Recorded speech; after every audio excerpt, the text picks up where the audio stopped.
And absentee ballots are not the only ones in question. A federal appeals court decision could change the outcome of our state's election.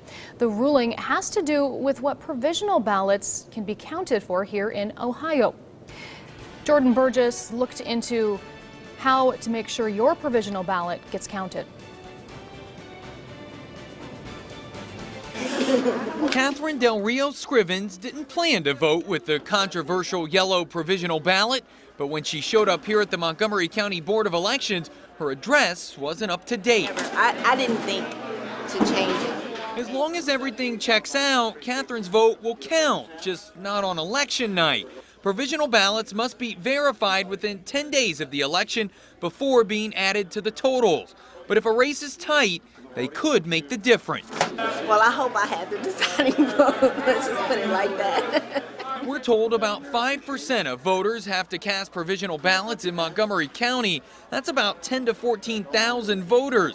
But back and forth court rulings have raised questions about counting them. The provisional process is a complex process, and we do the best we can to train our poll workers, but there'll be mistakes made, unfortunately. They have some lingo in the elections business when it comes to provisional ballots. If you're in the wrong polling location, you're considered to be in the wrong church.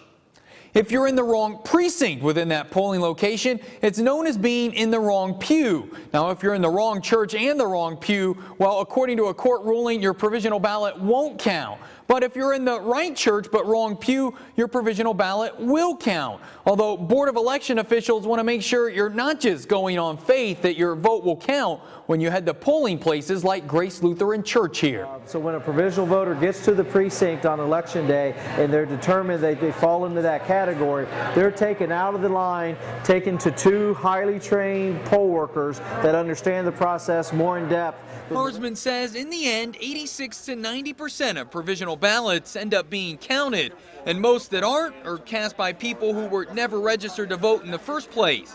He and his staff plan to ensure the election is decided by the voters, provisional or otherwise, and not by the courts. If they process them right, it really doesn't matter what ruling is in effect at that time.